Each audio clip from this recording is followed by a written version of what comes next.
pemisahan fungsi di jabatan ini sangat harus dilakukan di perusahaan ini. Nah, yang tadi dikatakan teman-teman itu udah betul juga bahwa si manajer proyek juga tidak memahami keilmuan akuntansi. Sebenarnya sih kalau manajer proyek itu nggak apa-apa gitu. Kalau misalkan tidak mengetahui atau misalkan tidak paham akuntansi, namun sebaiknya manajer proyek juga harus tahu terhadap antara pekerjaan lapangan atau tentang pencatatan. Karena kan dalam pertanggungjawaban manajer proyek melingkupi semuanya kayak gitu. Nah, mungkin itu gambaran untuk kelemahan dan saran yang akan mengatasi kelemahan tersebut. Nah, sekarang lanjut ke nomor 2 nih. Jika Anda sebagai perusahaan atau Anda pemilik perusahaan di sini menilai bahwa saran tersebut tidak tepat dan tidak diperlukan, maka jelaskan tanggapan untuk membantah saran auditor. Nah, di sini kalian itu berbicara di sisi lain kalian sebagai internal audit dan di sisi lain kalian sebagai perusahaan. Jika sekarang posisinya Anda itu sebagai pemilik perusahaannya. Nah, bahwa misalkan saran-saran tersebut itu tidak tepat atau tidak diperlukan. Nah, maka tanggapan si perusahaan itu untuk membantah saran auditor itu kalian harus gimana sih? Coba analogikan sama kalian. Siapa yang akan memberikan saran atau pendapatnya? Enggak. Ingin mencoba. Siapa? Anissa. Enggak, Anissa lagi. Mungkin bagi saya gitu ya, jika perusahaan menolak atas saran yang tadi, mungkin kayak perusahaan tuh sudah mempercayai satu orang itu yang merangkap sebagai bendahara dan bagian akuntansi mungkin kan, jadi menolak untuk dipisah fungsikan gitu. Jadi cukup dia aja yang melakukan fungsi tersebut gitu Kang. Boleh. Selanjutnya. Siapa? Nur Ayat. Boleh, sok. Silahkan. Jadi si perusahaan ini itu bisa membuat mungkin dari direkturnya sendiri pun waktu membuat sebenarnya ini juga berkompetisi menjadi seorang perusahaan ini gitu. Jadi bisa untuk meminimalisir adanya juga kelebihan sumber daya gitu loh Kak. Jadi kalau misalnya ada satu orang yang bisa mempunyai dua pekerjaan, si perusahaan ini bisa sekalian gitu. Seperti itu. Oke. Yang lainnya?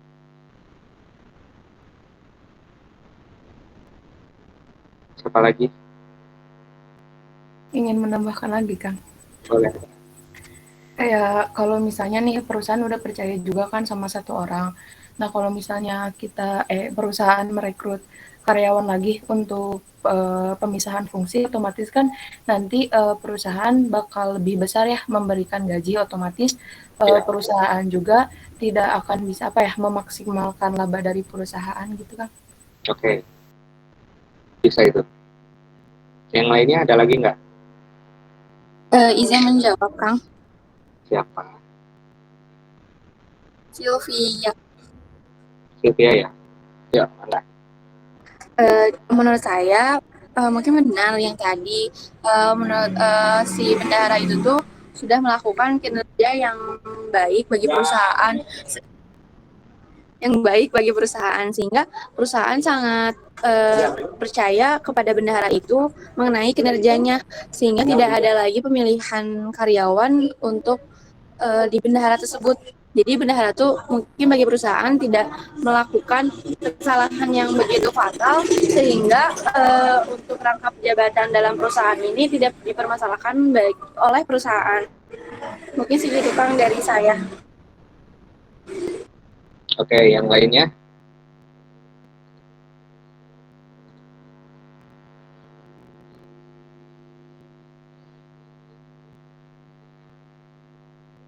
Ada lagi nggak? Cukup? Nggak ada lagi yang menjawab?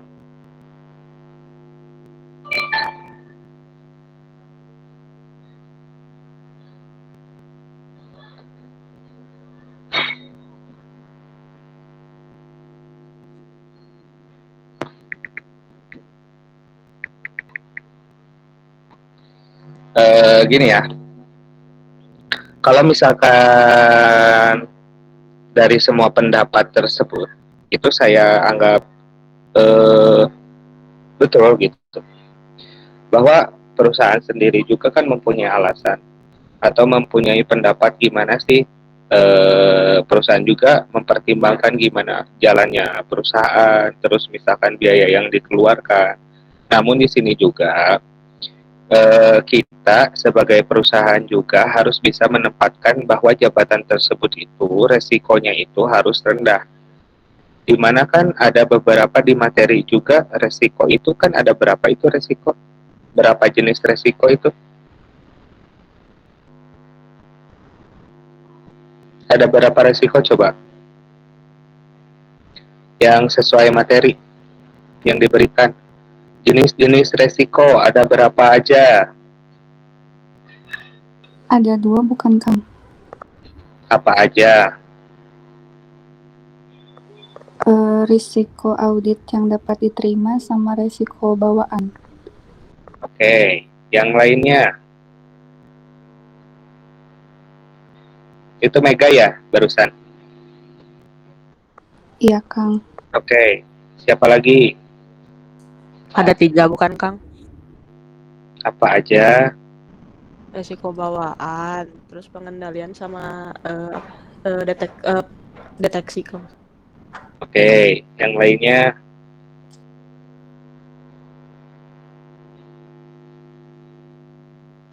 Siapa lagi?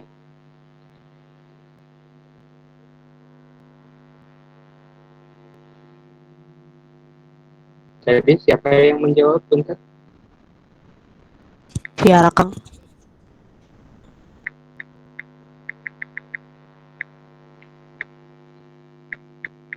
Siapa lagi?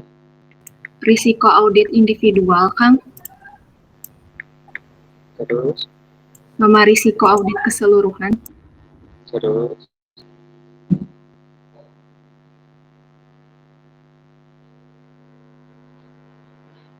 Yang barusan siapa? Andini ya? Nabila, Kang. Siapa lagi menjawab? Tadi Nabila Nuron, Kang. Iya, siapa lagi?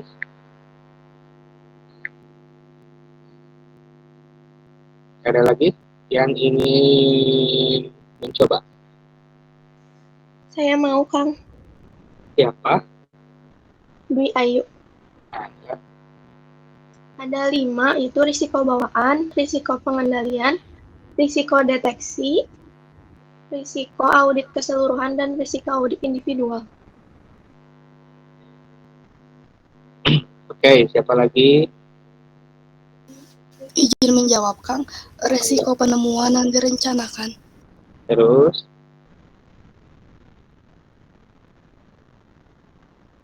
Izin menambahkan Kang, risiko bisnis. terus. Izin menambahkan Kang, resiko kecurangan. Oke. Jadi di sini apa yang dikatakan resiko-resiko tersebut pasti ada. Namun kalau resiko yang audit yang mengandung resiko besar, misalkan di audit risk, misalkan dari tadi resiko bawaan, resiko pengendalian itu semuanya benar juga. Saya nggak akan menyalahkan juga gitu. Tapi kalian juga nanti harus tahu misalkan resiko yang dapat dikendalikan itu apa, resiko bawaan itu apa. Nah, maka kalian tuangkan ke dalam soal yang tadi. Soal yang tadi itu gambaran dari soal tahun kemarin. Mungkin sifatnya itu pasti bakal sama juga, mirip-mirip. Jadi yang tadi, soal tadi nanti saya akan berikan juga di pertemuan, enggak di grup WA ya, nanti saya kirim. Nanti kalian pelajari, buat jawaban sebagus-bagusnya. Saya nggak akan memberikan soal atau misalkan gambaran UTS secara mutlak atau sama ya tentang soal UTS tersebut. Namun gambarannya aja. Begitu. Nah, selanjutnya tadi berbicara tentang resiko.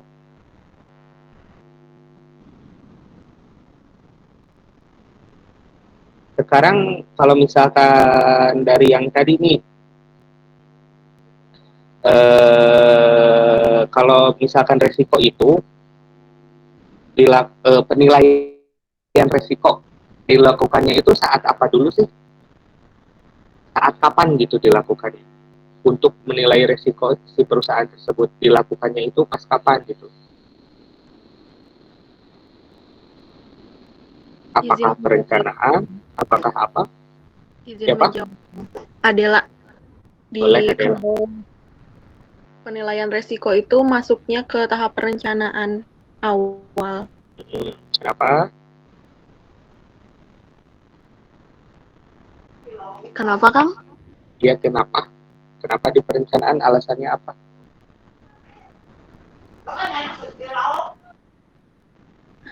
Karena sebelum memulai suatu bisnis itu harus tahu dulu keuntungan kerugiannya, resiko-resikonya juga. Ada lagi nih, di sini kita berbicara, kita sebagai auditor, jadi bukan keuntungan atau kerugian, jadi kita menilai si perusahaan terlebih dahulu. Itu juga tepat, namun itu dari sisi bisnis. Tapi ini kalau dari sisi auditor, kita menilai resiko tersebut itu di perencanaan betul sekali, jawaban adalah. Namun kita itu harus, sebagai auditor harus punya sikap skeptis, di mana si perusahaan itu, kita itu menilai perusahaan itu, jangan melihat karena kedekatannya atau misalkan karena kenal sama direkturnya, jangan. Jadi kita harus menilai perusahaan itu secara netral, di mana antara percaya atau nggak percaya itu sikap skeptis. Jadi kita tuh harus selalu curiga gitu, karena kan takutnya itu kita sebagai auditor kalau misalkan kita sisi KAP nih, kita sisi auditor, kita menilai perusahaan tapi si perusahaannya itu bohong. Nah, kebetulan perusahaannya go public. Kita yang memberikan pendapat wajar tanpa pengecualian. Nanti kita juga yang keseret. Bahkan itu hukumnya itu bisa pidana. Karena pemalsuan atau misalkan ya membohongi publik gitu. Memberikan komentar bohong kayak gitu. Jadi pada dasarnya itu kita sebagai audit itu harus menilai nih. Harus cari tahu dulu gimana sih si perusahaan tersebut, kita menganalisis dulu perusahaan tersebut kelemahannya di mana, kayak gitu. Nah, resiko-resiko yang tadi bisa terjadi. Bahkan resiko itu kan sebenarnya itu ada resiko yang dapat diterima, atau misalkan di situ itu acceptable risk ya, kalau nggak salah. Sama resiko inherent atau bawaan. Resiko yang dapat diterima, si perusahaan sudah tahu, misalkan pasti terjadi resiko ini. Seperti kasus yang tadi, contohnya si perusahaan bakal tahu nih, si bendahara mempunyai risiko besar untuk melakukan fraud. Nah, kalau risiko bawaan, itu tuh contohnya itu risiko yang udah turun-temurun dari perusahaan, yang pasti terjadi kayak gitu. Nah, mungkin jawaban-jawaban teman-teman yang tadi kita kumpulkan, nanti kita simpulkan gimana sih cara merangkai untuk kita menjawab UTS itu biar bagus lah. Usahakan itu banyak ya, kalian memberikan saran, memberikan pendapat kayak gitu. Usahakan harus jangan kayak yang niat nggak niat gitu ngisi UTS-nya. Saya harapkan itu, karena beda dosen, beda penilaian juga gitu, kayak gitu ya. Oh iya, yang tadi yang menjawab siapa aja sih? Di sini saya baru mencatat Adela, Anissa, Istihar, Nul Alia, Sylvia, Mega, Tiara, Nabila. Renaldi ya. Terakhir sama siapa? Meriani, Kang.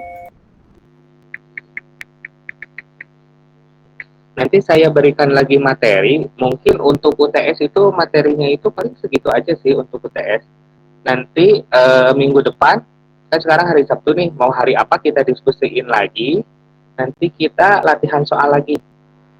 Baru yang tadi kan baru resiko audit tuh, kita udah dapat. Nanti selanjutnya kita beralih ke tentang materi teknik untuk memperoleh bukti audit, tekniknya. Kalau sekarang kita langsung belajar ke teknik, mungkin kecepatan juga, karena waktunya kita masih banyak juga. Mungkin baru tadi kita menyinggung baru perencanaan audit. Nah, saya harapkan teman-teman semua untuk bisa menjawab ya, untuk memberikan pendapatnya atau kontribusinya, karena saya melakukan penilaian juga atau memberikan penilaian plus di tentang kontribusi atau keaktifan tersebut.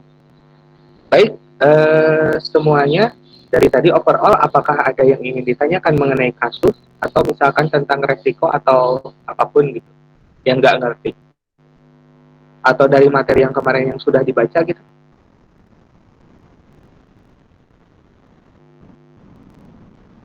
Apakah ada?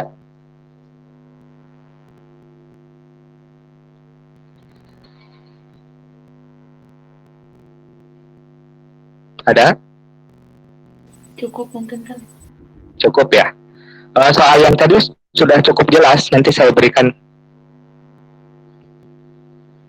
cara menjawabnya.